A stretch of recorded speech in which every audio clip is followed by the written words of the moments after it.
Okay. Hello, everybody. I would like to welcome you to the BSD Dev Room at FOSDEM 2017. Thank you for being such a large crowd here. I see a lot of faces I know, which is good.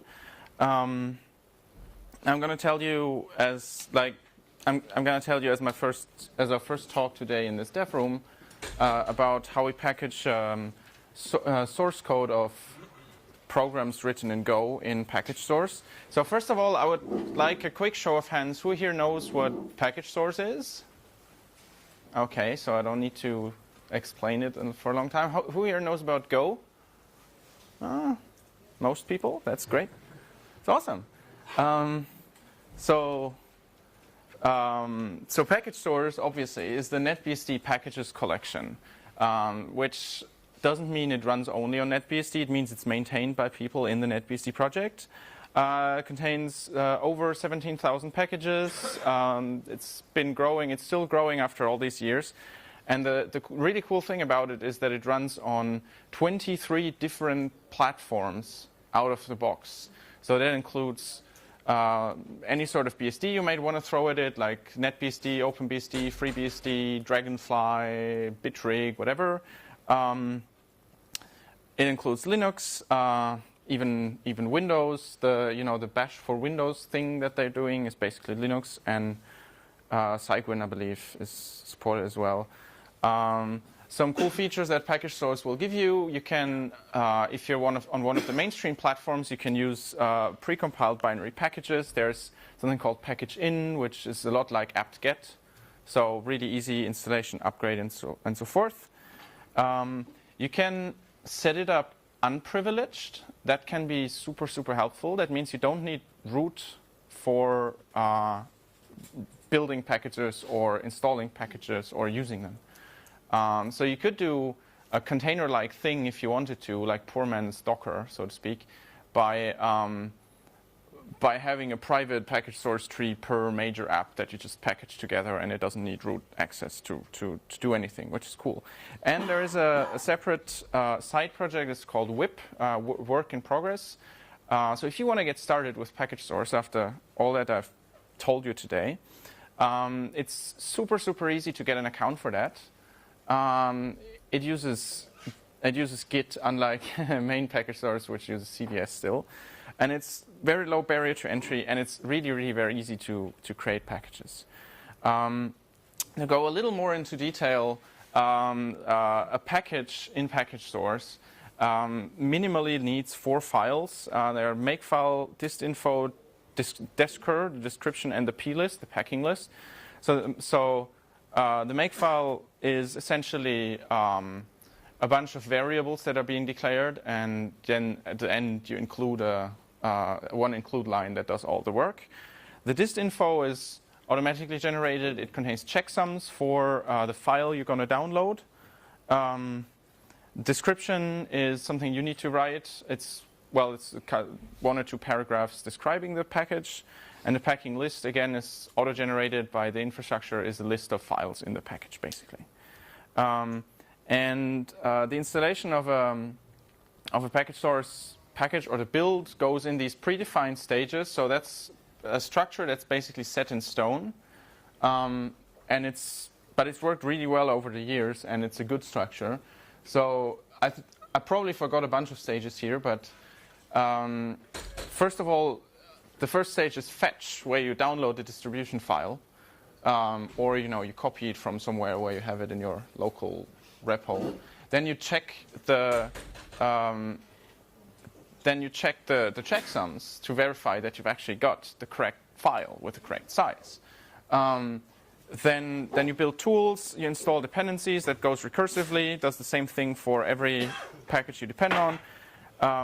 Then you extract the source code. Then you apply any patches on top of it if there are any. Then there's a stage called build, where you do the actual.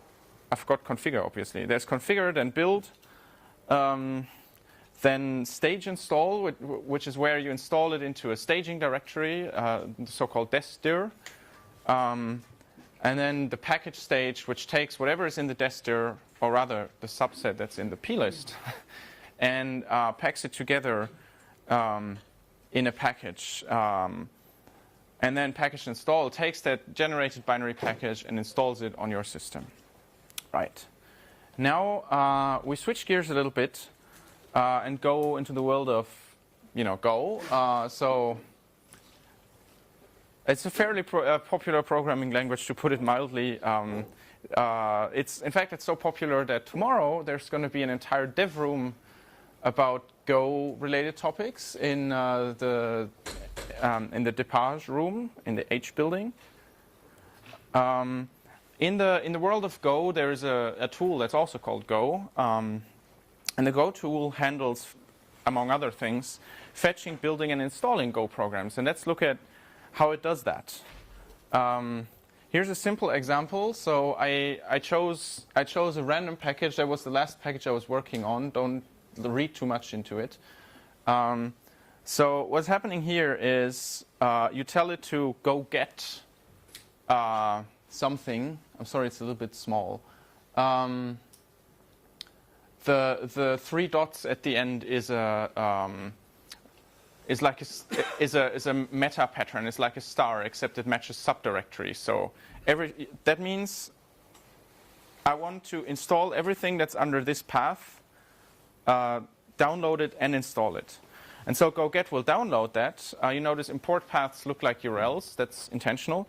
Then it sees that there is a dependency in there that we don't have. So it tries to download that. There's this little bit of a special case because it's sort of a symlink, so to speak, from an import path to an actual Git repo somewhere else. Then it downloads that, and then it builds the things in opposite order. Sounds, similar enough to what we did in package stores, right?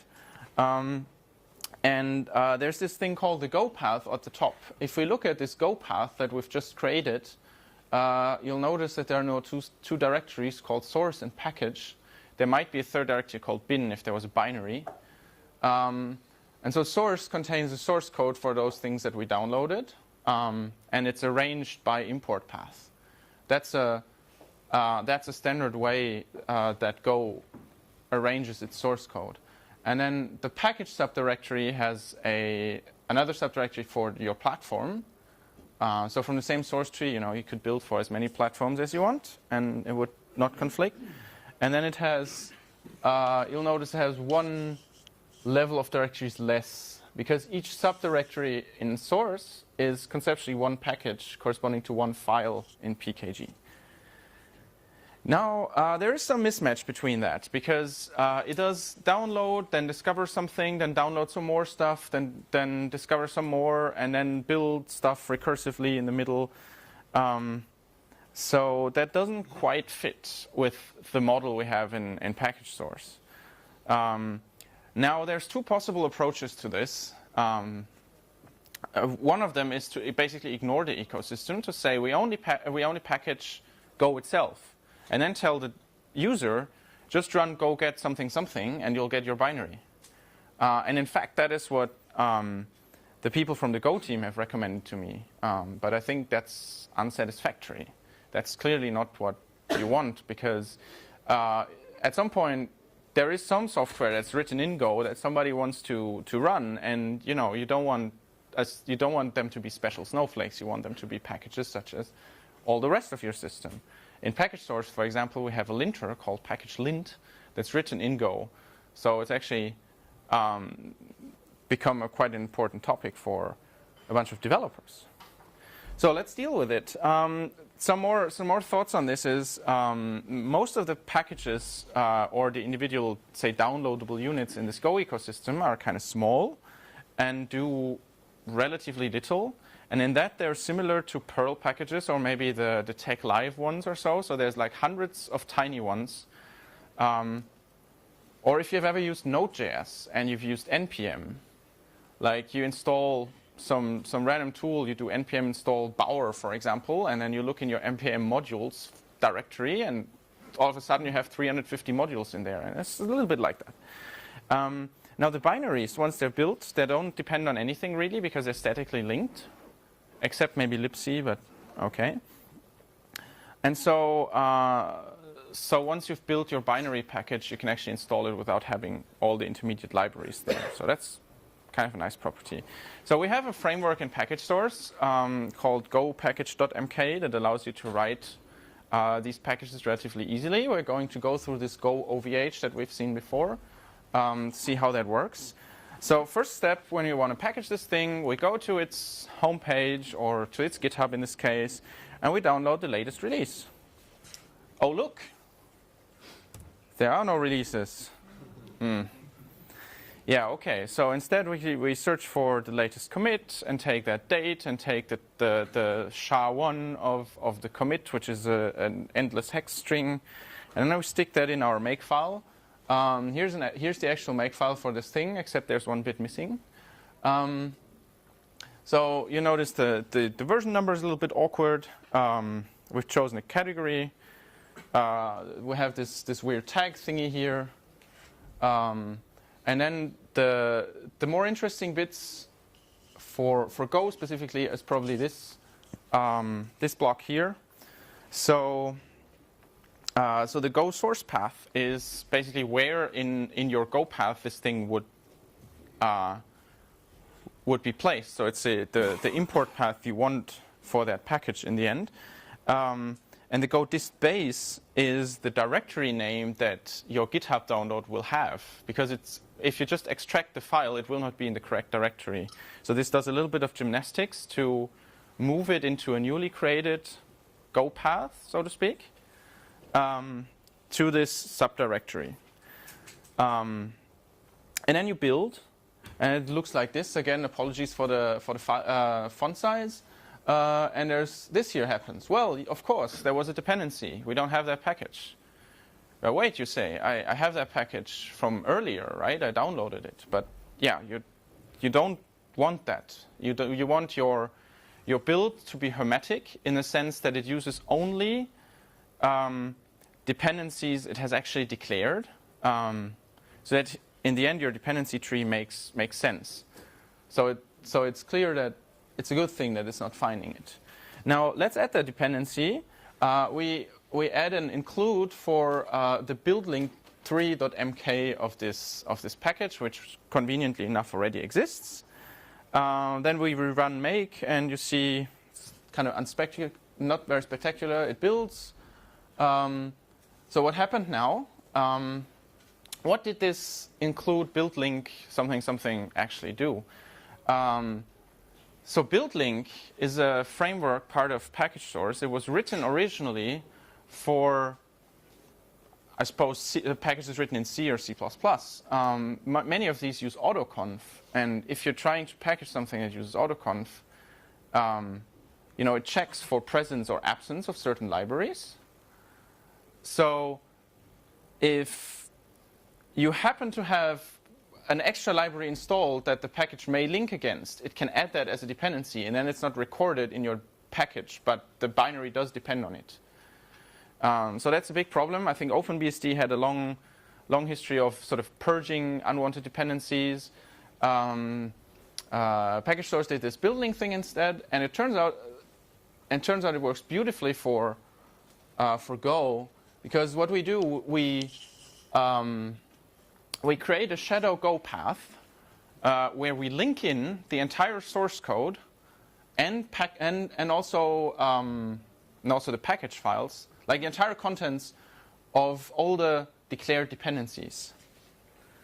And then we set the environment variable to tell the Go tool that it should look there for code. And that works just fine. I'll show you how the build link 3.mk works. In this case, I show you the one for this package, because we want to allow other packages to depend on it, obviously. There's a little tool called create build link that basically creates this thing on its own. So what it does, this is the magic bit here, the build link content filter. So it takes the entire contents of the Go pkg subdirectory, which is where we install the source and pkg directories, and adds and build links it in. The dependency method is build, so that means it will not be a dependency of the final package. It's only a build dependency, which is what it is. And And here it has we have repeated this include. So if you depend on Go OVH, it'll transitively depend on Go ini, so we can actually build the thing. This has another very nice property, and also a very important property, the compiled source code. So the way the Go tool works is a little bit like make. If if any of the source files are newer than the binary file, then the binary file is stale, so it needs to be rebuilt. If your compiler is a different version than the compiled file is also stale, needs to be rebuilt. However, you can't just rebuild random things that are already installed because their file checksums have been recorded. And also the directory is hopefully read-only. So when you build link the tree in, then it can replace those compiled files with newer versions if it needs to, and it doesn't count because you just delete the shadow Go path once you're done. So that solves a lot of problems, and it makes it kind of lower the mismatch between package source and Go. Now, I would say, so this is basically where we are, but the problem is it's still relatively tedious. So to give you an example, because those anecdotes are totally what we need.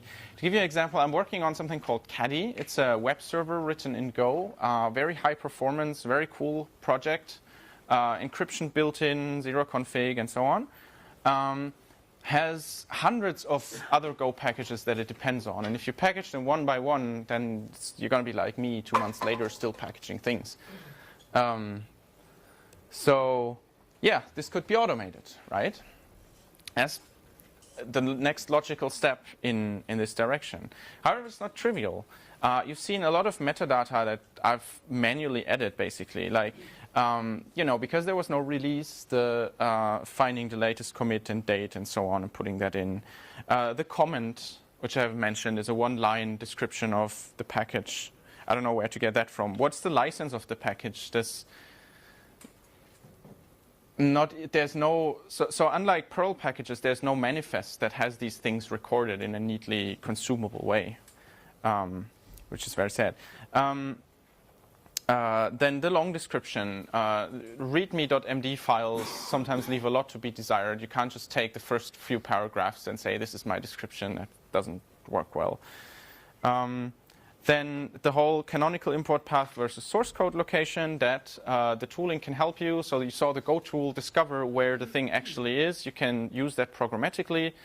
The same way you could do dependency resolution programmatically. You can ask the Go tool which other packages does this thing depend on, but please filter out the standard ones.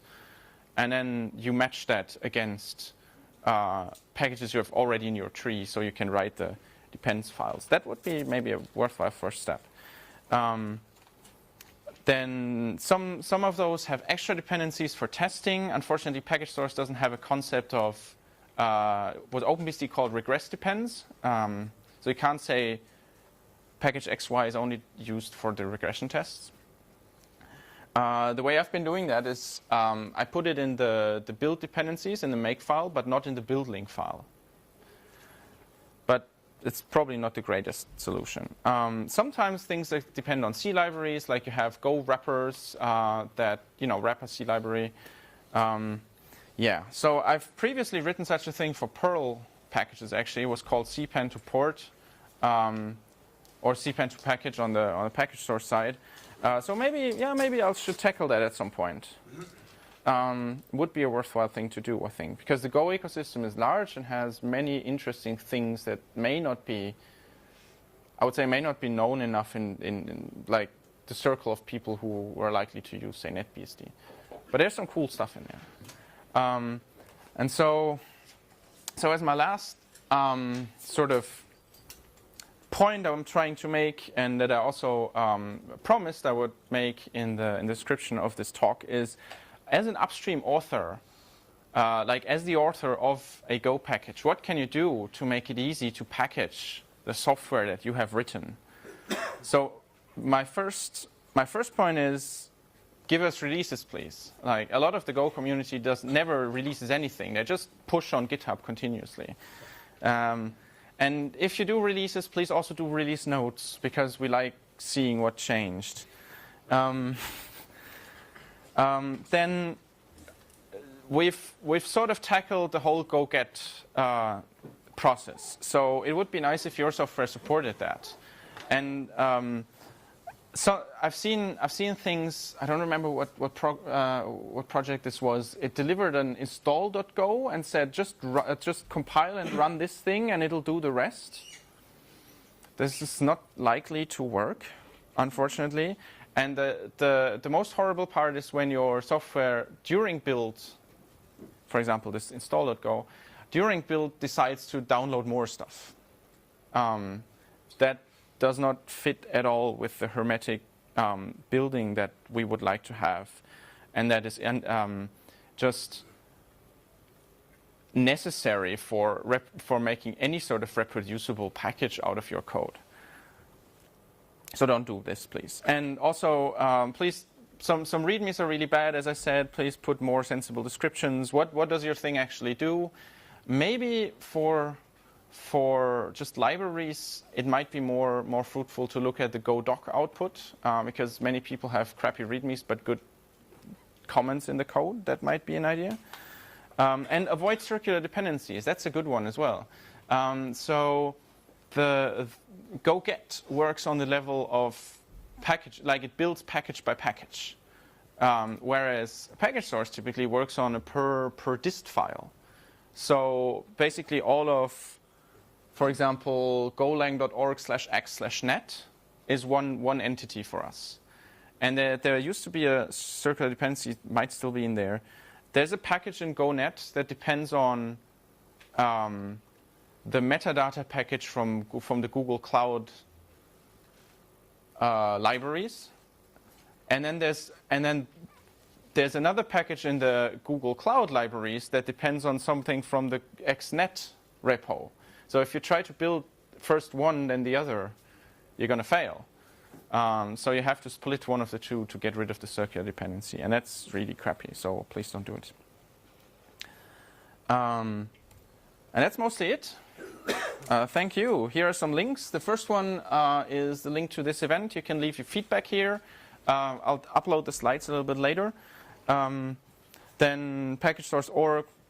Don't need to explain. Golang org. Also, package source SE is super cool. It's a browsable package directory of the things that are in there. So you can search for something like Go OVH or whatever, and it will pop up a little page that gives you the description, gives you a link to the sources. You can click on the dependencies, reverse dependencies. That's really nice. And I have one bonus slide. Maybe if there are some questions first. Are there any questions? No. Okay, here's the bonus slide. So NetBSD is kind of cool if you're using cloud stuff because of its Xen support. It runs great on a bunch of Xen-based cloud solutions, such as Amazon EC2. And starting from NetBSD 7.1, our release candidate 1, we finally have enough stuff to be able to run under Google Compute Engine, which is sort of KVM-based. However, there are still a couple of bugs. It's not quite easy to create such images. So there's semi-official support coming. This is something I've been doing in my day job. It's not released yet. That URL doesn't work yet. It'll be there in 1 or 2 weeks. And it's basically a script where you can enter a release and a platform, 386 or AMD64. It builds you an image, and then you can upload, and there's a README that explains how to use it. You can upload that to Google Cloud Platform and create your own NetBSD VMs. Thank you very much.